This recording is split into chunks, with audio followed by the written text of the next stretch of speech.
Listen to me right now. The version of you that keeps shrinking, settling, and staying silent is costing you your life. Not all at once, but slowly every single day. And if that doesn't wake you up, nothing will. I want you to understand something uncomfortable. The weakest version of you is not evil. It's afraid. It learned to survive by pleasing, by hiding, by choosing comfort over truth. It learned to say, I'm fine, when it was breaking. It learned to numb instead of feel, to scroll instead of face, to wait instead of act. And for a long time, that version kept you safe. But what once protected you is now imprisoning you. Here's the hard truth. Growth requires a kind of death. Not of your worth, not of your compassion, but of the patterns that keep you small. The weak version of you whispers, don't rock the boat. Don't speak up, don't risk being seen. And every time you listen, you abandon yourself. That abandonment is loud. Your body feels it. Your soul feels it. That tightness in your chest, that's grief for the person you're not becoming. Killing the weak version of yourself doesn't mean becoming cruel or cold. It means becoming honest. It means letting go of the story that says, this is just how I am. No, this is how you adapted. And adaptation can be unlearned. Courage is not a personality trait. It's a daily decision. And today, the decision is this: stop protecting a version of yourself that is slowly killing your joy. Let me be clear about something most people avoid saying out loud. The weak version of you is fed by your silence. Every time you swallow your truth to keep the peace, it grows stronger. Every time you choose being liked over being honest, it tightens its grip. Weakness doesn't come from feeling fear. It comes from letting fear make your decisions. You were taught subtly and repeatedly that discomfort is dangerous, that being too much would cost you love, that having needs would make you a burden. So you learned to minimize yourself. You learned to become agreeable, palatable, easy to digest, and the world rewarded you for that. But the reward was conditional, and the cost was your authenticity. Here's what breaks my heart. You don't even notice how often you betray yourself anymore. You call it being mature. You call it not overreacting. You call it understanding. But deep down, your nervous system knows the truth. That exhaustion you feel from doing too much, it's from being too little of who you actually are. The weak version of you survives on avoidance. It says, tomorrow. It says, when I'm ready. It says, it's not the right time. And suddenly years pass, opportunities close, your voice gets quieter, and resentment begins to rot inside you, not toward others, but toward yourself. Listen closely. You do not heal by staying comfortable. You heal by telling the truth, especially when your voice shakes. You heal by allowing yourself to be seen, even when there's a risk of rejection. The weak version of you wants safety without vulnerability. But that's not safety. That's emotional numbness. If you want to kill that version, you start here, you stop lying to yourself about what hurts. The weak version of you is deeply attached to certainty. It craves guarantees. It wants proof before it moves, reassurance before it speaks, safety before it risks. And life doesn't work like that. Growth has never offered guarantees, only invitations. And every time you wait for certainty, you quietly choose stagnation. You tell yourself, I just need more confidence. But confidence isn't something you find. It's something you build by doing the very things you're afraid of. The weak version of you doesn't lack confidence. It lacks self-trust. It doesn't believe you can survive discomfort, failure, or judgment. So it keeps you small to keep you safe. Let me say this gently, but firmly: you are stronger than your fear, but only if you stop negotiating with it. Fear will always give you reasons, logical ones, convincing ones. It will remind you of past failures, old wounds, and moments when vulnerability didn't end well. And if you let it, fear will become your decision maker. The truth is, the weak version of you mistakes vulnerability for exposure and courage for recklessness. But vulnerability is not about spilling everything to everyone. It's about showing up as you are, without armor, in the moments that matter. It's about choosing truth over performance. Every time you hide your feelings, soften your boundaries, or silence your intuition, you teach yourself that your inner voice cannot be trusted, and that betrayal compounds. You begin to doubt yourself in rooms where you should stand tall. You shrink in conversations where you should speak clearly. Killing the weak version of yourself means this: you stop asking, what if this goes wrong, and start asking, what will happen if I never try? Because that cost is far greater. And you already know what it feels like. The weak version of you is obsessed with being chosen. Chosen by partners, chosen by friends, chosen by opportunities. So you twist yourself into shapes that don't hurt anyone else, but quietly destroy you. You call it love. You call it loyalty. But what it really is self-abandonment dressed up as virtue. You learned early that belonging came with conditions. Be good, be quiet, be useful, be impressive. And somewhere along the way, you confused being needed with being valued. The weak version of you stays where it is tolerated, not celebrated, because leaving would mean facing loneliness, and that feels terrifying. But hear me, loneliness is not the absence of people.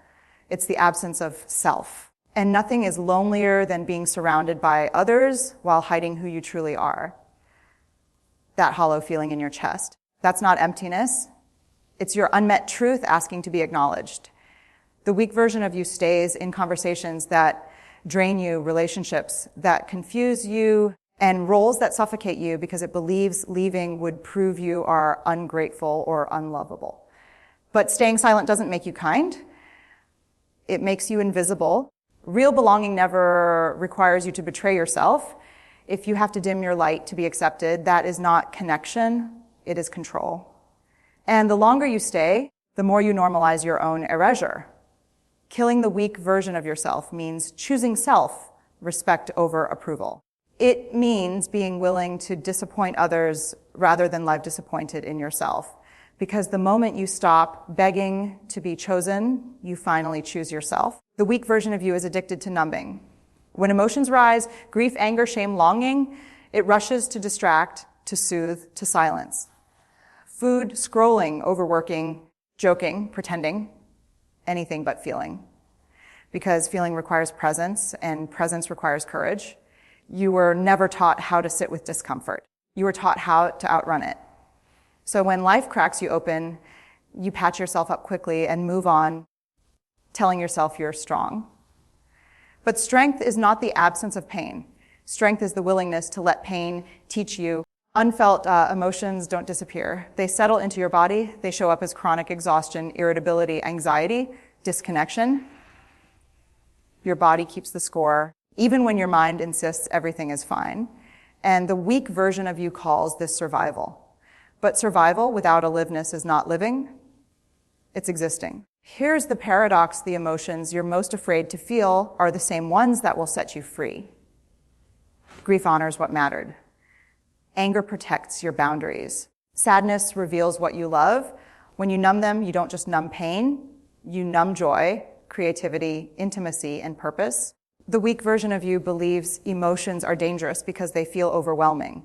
But emotions are waves. They rise, peak, and fall if you let them move through you. What overwhelms you is not the feeling itself, but the resistance to it. Killing the weak version of yourself means choosing to feel rather than flee. It means sitting with the ache without rushing to fix it. It means trusting that you can survive your own heart. Because when you stop numbing, you start awakening, and that's when real strength begins. The weak version of you is deeply loyal to your old story. The one that says, this is just who I've always been. The one that explains your limits, justifies your fear, and keeps you anchored to past wounds. That story once made sense. It protected you. It helped you understand pain. But now it's outdated, and you're still living inside it. You are not broken because of what happened to you. You are not defined by the moment you were ignored, rejected, or shamed. But the weak version of you clings to those moments like evidence, replaying them again and again to prove why you shouldn't try, shouldn't trust, shouldn't change. Familiar pain feels safer than unfamiliar possibility. Let me tell you something hard and freeing. At the same time, healing requires you to let go of who you were in order to become who you are. And letting go feels like loss. even when what you're losing is limitation, even when what you're losing is suffering. Because identity, even painful identity, can feel like home. The weak version of you says, at least I know this version of myself. It fears that without the old narrative, you'll be unrecognizable to others and to yourself. But growth doesn't erase you. It expands you. It adds layers.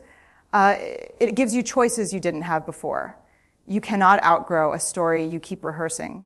Every time you introduce yourself through your trauma, you chain yourself to it. Your past may explain you, but it does not get to define you. Killing the weak version of yourself means this: you stop asking, why am I like this? And start asking, who do I choose to become now? That question changes everything. The weak version of you is terrified of boundaries because boundaries risk rejection. It believes that saying no will make you difficult, selfish, or unlovable. So you overgive, you overexplain, you overextend, and then you wonder why you feel resentful, drained, and unseen. Boundaries are not walls, they are doors. They show people where connection is possible and where it is not. But the weak version of you confuses boundaries with punishment and compliance with love. It learned that worth came from availability, from sacrifice, from being endlessly accommodating. Let me say this clearly. Every time you say yes when your body is screaming no, you teach people how to disregard you. Not because they are cruel, but because you never showed them where you end.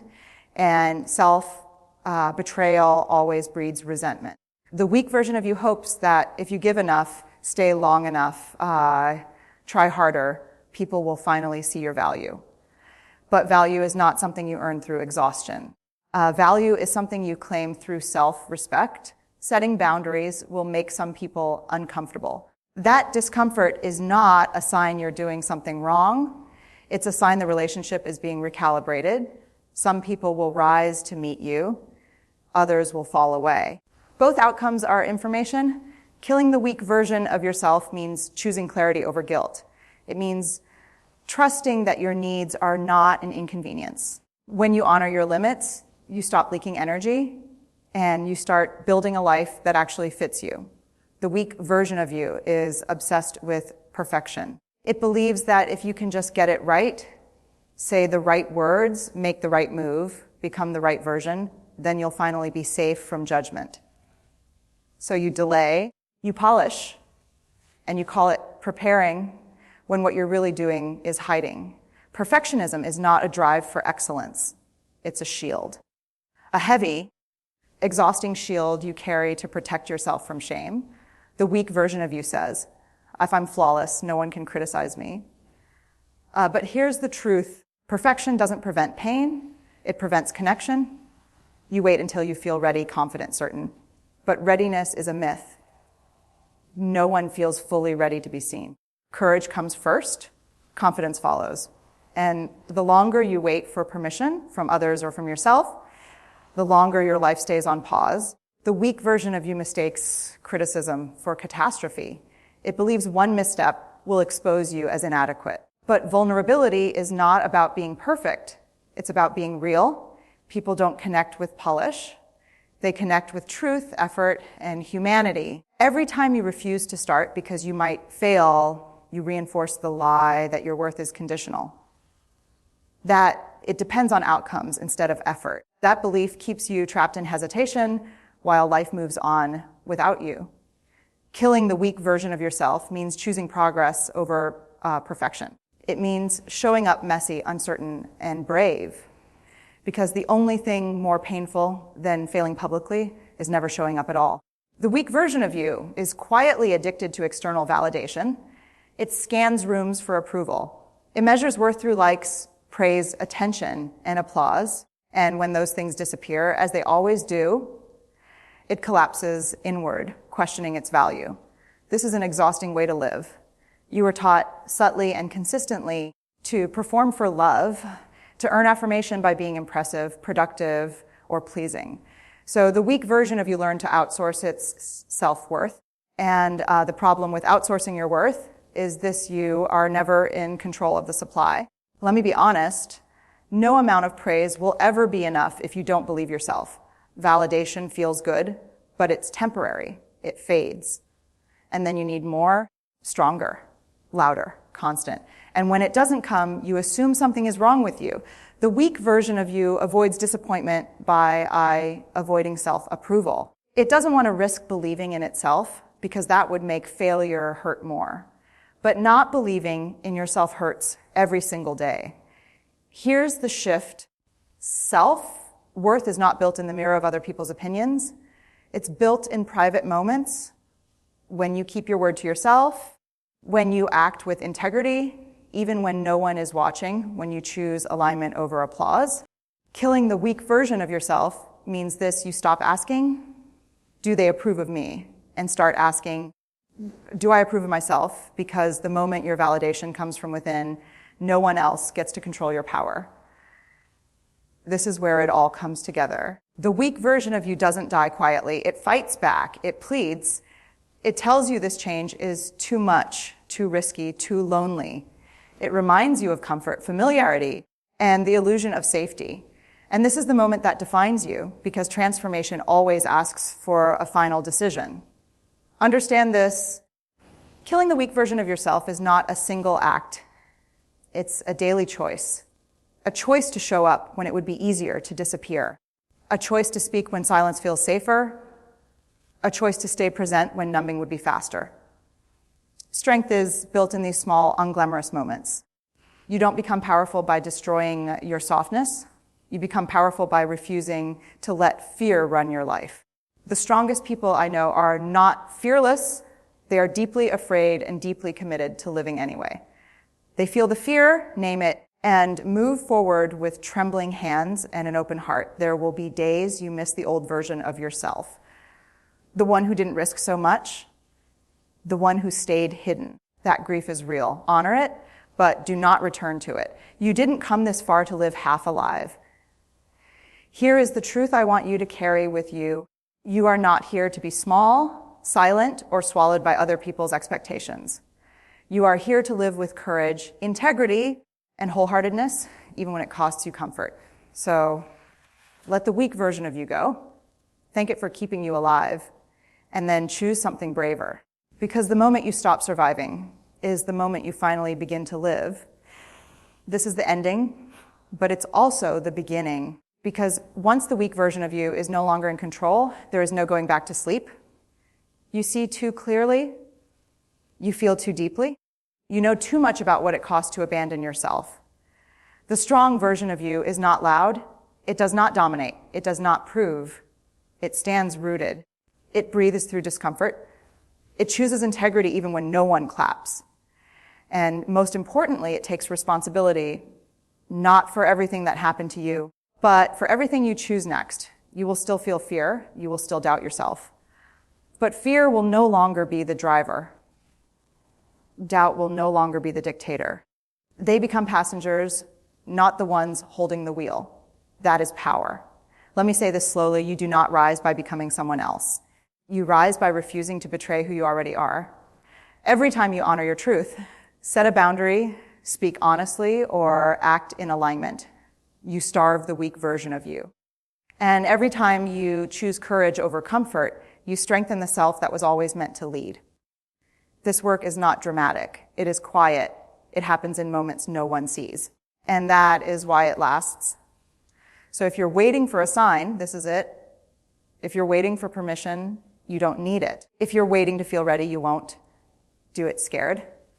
Do it honest. Do it imperfectly. End this chapter. Bury the version of you that survived by shrinking and step forward as the version of you that lives by choosing. This is not the end of who you are. This is the death of who you were never meant to stay.